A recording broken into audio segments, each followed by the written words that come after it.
Haleluya, haleluya, haleluya, haleluya. Saudara yang berkati oleh Tuhan, kita bersyukur kalau pada pagi hari ini kita ada karena anugerah Tuhan. Hari ini kita akan belajar tentang pujian di tengah-tengah penderitaan. Saudara yang berkati oleh Tuhan, sebelum kita akan memulaikan, kita satu dalam doa, kita berdoa. Terima kasih Tuhan, pada pagi hari ini kami menaikkan ucapan syukur doa kami kepadamu Tuhan. Kami memuliakan, mengagungkan nama-Mu Tuhan. Betapa sungguh luar biasa Engkau di dalam kehidupan kami. Kami ada hingga pada detik ini, semua karena anugerah Tuhan. Kami akan belajar tentang firman-Mu Tuhan. Tuhan beri kami hikmat pengertian. Biar melalui firman-Mu ini Tuhan, kami akan tetap kuat untuk menjalani kehidupan kami di sepanjang hari ini. Dan biarlah Bapa di surga, hari ini kami akan jadikan harinya Tuhan untuk kami melakukan pekerjaan. Dan biarlah hari ini Tuhan, kami dapat melewatinya bersama dengan-Mu Tuhan. Di dalam nama Tuhan Yesus kami berdoa. Amin. Nah saudara yang berkati oleh Tuhan, buka kitab kita di dalam Kisah Para Rasul yang ke-16. Kisah Para Rasul 16 ayat yang ke-19 hingga ayat yang ke-33. Saya baca di dalam nama Tuhan.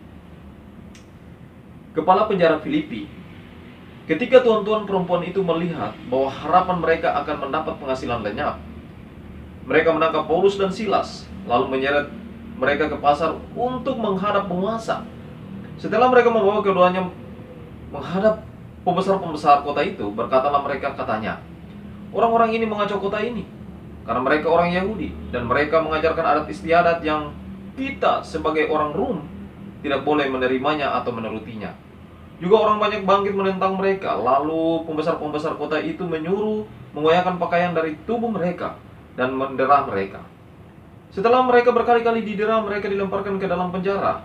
Kepala penjara diperintahkan untuk menjaga mereka dengan sungguh-sungguh sesuai dengan perintah-perintah itu.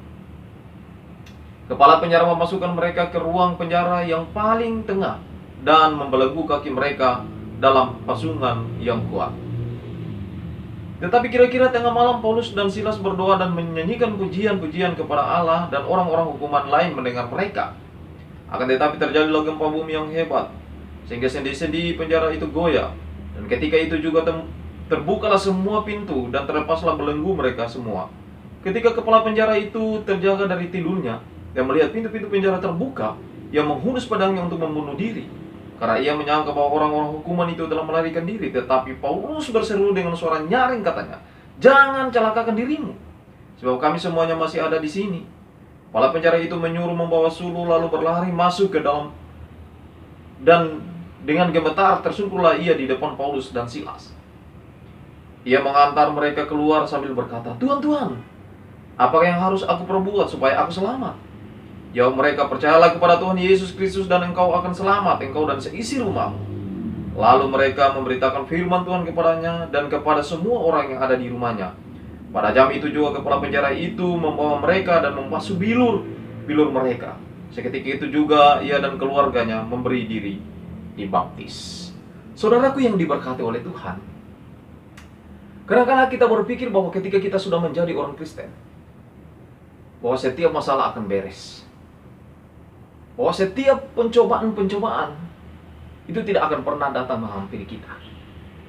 Ya. Ketika kita merasa bahwa saya ini orang Kristen, hidup saya akan tenang-tenang saja, hidup saya akan bebas dari masalah. Tetapi saya mau katakan saudara, semakin kita beriman kepada Tuhan, semakin kita melakukan hal yang baik, semakin kita dekat kepada Tuhan, maka pencobaan-pencobaan itu akan sering datang kepada kita. Karena kenapa saudara berkati oleh Tuhan? Di dalam Yakobus 1 ayat yang kedua dan ketiga dan keempat mengatakan, anggaplah suatu kebahagiaan apabila kamu jatuh di berbagai-bagai pencobaan. Karena pencobaan itu akan menghasilkan iman yang kuat. Dan iman itu akan menghasilkan ketekunan, dan ketekunan itu akan menghasilkan buah yang matang, agar supaya kita tidak kekurangan satu apapun juga di dalam kehidupan kita. Nah, jadi saudara yang berkati oleh Tuhan, ketika kita menghadapi pencobaan, kita katakan kepada Tuhan, terima kasih Tuhan. Pencobaan yang datang ini akan kembali menguatkan iman saya. Kisah Paulus dan Silas ini, saudaraku yang berkati oleh Tuhan, kalau kita membaca, Paulus tidak pernah membuat salah. Paulus dan Silas ini tidak bersalah. Mereka hanya memberitakan Injil, memperkenalkan Yesus Kristus sebagai Tuhan dan Juru Selamat pada waktu itu. Tetapi apa yang terjadi? Mereka difitnah, ya. Mereka ditangkap, mereka didera, dicambuk, dan dimasukkan di dalam penjara. Inilah kehidupan orang Kristen. Kadang-kadang kita hidup sebagai orang-orang Kristen, sebagai anak-anak Allah. Ketika kita menjalani kehidupan ini bersama dengan Tuhan, ada begitu banyak orang yang iri hati dengan kita. Ada begitu banyak orang yang tidak suka dengan kita. Ya, kalau kita rajin baca firman Tuhan, ketika kita rajin beribadah, orang akan katakan, "Halo, lu so alim." Ya. So alim lu. Anak Tuhan situ ya. Orang mengejek kita. Padahal kita melakukan kebaikan. Itulah tantangan yang harus kita hadapi sebagai anak-anak Allah. Paulus dan Silas tidak pernah berbuat salah, tetapi mereka ditangkap, mereka difitnah, ya. Dan mereka dimasukkan di dalam penjara. Saudara yang berkati oleh Tuhan, apa yang terjadi? Kisah Paulus dan Silas ini akan membuka mata iman kita. Dikatakan di ayat yang ke-26, tetapi kira-kira tengah malam, Paulus dan Silas berdoa dan menyanyikan pujian-pujian kepada Allah, dan orang-orang hukuman lain mendengarkan mereka. Saudara yang berkati oleh Tuhan, ini yang sangat sulit dilakukan orang-orang yang percaya. Ini yang sangat sulit dilakukan oleh orang-orang Kristen. Sulit untuk menyanyikan pujian di waktu malam. Malam itu identik dengan hal-hal yang tidak baik. Malam itu identik dengan hari-hari yang buruk. Malam itu identik dengan pencobaan. Malam itu identik dengan kegelapan. Orang Kristen banyak yang tidak bisa menyanyikan pujian di waktu malam. Banyak yang tidak bisa menyanyikan pujian ketika musibah datang, ketika malapetaka datang, ketika bencana datang. Kita tidak bisa menyanyikan pujian. Kita hanya bisa menyanyikan pujian ketika usaha kita diberkati. Kita hanya bisa menyanyikan pujian ketika kita mendapatkan berkat banyak. Kita bisa menyanyikan pujian ketika suami kita datang dan mengatakan, "Ma, hari ini kita mendapat berkat yang berlimpah." Kita katakan, "Puji Tuhan, engkau memang suami yang paling baik, engkau memang suami yang paling rajin." Tidak ada duanya. Tetapi ketika suami datang dan katakan, "Ma, hari ini kita gagal," maka kita akan mengatakan kepada suami kita, "Memang kau dasar malas, pemalas kau, seharian ini kamu hanya tidur. Kau tidak bekerja baik-baik, dasar pemalas kau." Sulit bagi kita untuk menyanyikan pujian di saat kehidupan kita terpuruk. Saudara yang diberkati oleh Tuhan, keadaan-keadaan seperti ini yang sangat sulit kita lakukan di dalam kehidupan kita. Peristiwa Silas dan Paulus ini, saudaraku, ini peristiwa yang membongkar iman Kristen kita, membongkar mata rohani kita, membuka mata rohani kita. Betapa luar biasanya Paulus dan Silas. Ketika mereka didera, ketika mereka dicambuk, ketika mereka dimasukkan di dalam penjara, apa yang mereka lakukan? Mereka berdoa, mereka menyanyikan puji-pujian. Saudaraku yang berkati oleh Tuhan, mengajarkan kepada saudara dan saya, ketika kita menghadapi masalah hidup, ketika kita menghadapi persoalan hidup, ketika kita menghadapi musibah yang terjadi dalam hidup kita, marilah kita memanjatkan pujian hanya kepada Tuhan. Kadang-kadang kita sebagai orang Kristen, ketika kita menghadapi masalah hidup, kita katakan kepada Tuhan, "Tuhan, mengapa ini terjadi? Tuhan, mengapa ini harus ada di dalam kehidupan saya? Mengapa ini harus saya alami di dalam kehidupan saya, Tuhan?" Kapan orang Kristen mau mengatakan, "Tuhan, terima kasih dengan musibah ini. Tuhan, terima kasih dengan masalah ini. Saya meyakin bahwa masalah ini akan menguatkan iman saya. Masalah ini akan membuat saya menjadi matang. Sehingga berkat-berkat Tuhan akan lebih lagi berkelimpahan di dalam kehidupan saya." Saudaraku, sekali-sekali kita balik doa kita.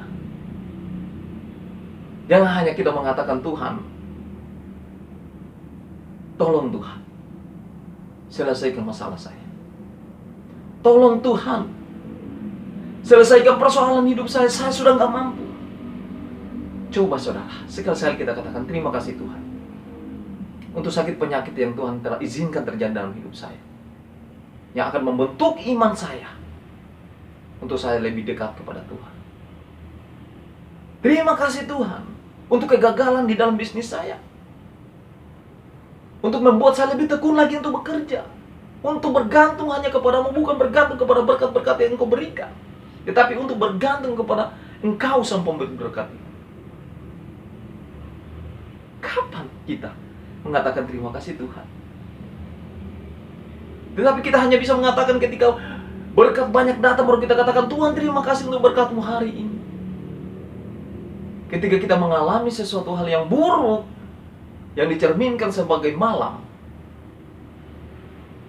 kita tidak bisa menyanyikan pujian, kita tidak bisa berdoa kepada Tuhan. Saudaraku yang diberkati oleh Tuhan, Paulus dan Silas, ketika mereka bersyukur dengan keadaan apapun yang mereka alami, saudara boleh lihat mengapa terjadi mujizat, mengapa terjadi gempa bumi yang begitu dahsyat, dan belenggu-belenggu yang ada di kaki mereka terbuka semua. Kenapa? Karena mereka mau mengucap syukur di dalam keadaan yang mendesak, di dalam keadaan yang terpuruk sekaligus. Sekalipun mereka bersyukur kepada Tuhan, mereka menyanyikan pujian, mereka berdoa kepada Tuhan. Mengapa orang-orang Kristen yang sudah notabene-nya orang Kristen, KTP-nya orang Kristen, yang bapak ibunya orang Kristen, yang dari kandungannya orang Kristen, tetapi kadang-kadang tidak mengalami kuasa Tuhan, tidak mengalami mujizat Tuhan? Karena kenapa? Karena kadang-kadang kita sebagai orang Kristen tidak mau bersyukur kepada Tuhan dalam keadaan apapun. Tidak mau bersyukur kepada Tuhan ketika kita menghadapi badai hidup, ketika kita menghadapi badai kehidupan yang datang. Kita tidak bisa bersyukur, kita tidak bisa mengatakan haleluya, puji Tuhan, kita tidak bisa.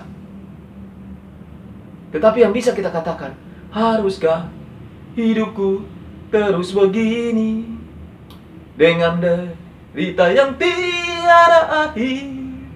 Apakah salahku dan apa dosaku? Kita hanya bisa menyanyi seperti itu. Haruskah hidupku seperti ini? Kapan kita mau mengatakan kepada Tuhan, terima kasih Tuhan untuk setiap persoalan hidup yang saya hadapi hari ini, sehingga membuat iman saya semakin kuat, semakin teguh, dan saya akan matang. Dan saya percaya ketika saya dapat melewati semuanya, maka janji-janji Allah saya akan dapat, janji-janji Allah saya akan gapai. Saudaraku yang diberkati oleh Tuhan, biarlah firman Tuhan pada pagi hari ini akan membuat iman kita semakin bertumbuh dan berbuah di dalam Tuhan. Jalanilah hari ini bersama dengan Tuhan. Yakin dan percaya, berkat-berkat Tuhan telah menanti kita. Bersyukurlah kepada Tuhan di dalam keadaan apapun juga. Tuhan Yesus memberkati kita. Kita berdoa. Terima kasih Tuhan, hari ini kami boleh belajar akan firman-Mu. Terima kasih Tuhan untuk penyegaran firman-Mu yang telah membuat iman kami semakin kuat, semakin teguh, dan semakin berharap hanya kepadamu Tuhan. Engkau memampukan kami untuk menjadi pelaku firman-Mu Tuhan. Hari ini kami akan bekerja. Biarlah Tuhan mendahului semuanya dengan kekuasaan Tuhan, sehingga kami dapat melewati hari ini bersama-Mu Tuhan, dan kami dapat menikmati berkat-berkat-Mu. Di dalam nama Tuhan Yesus kami berdoa. Amin.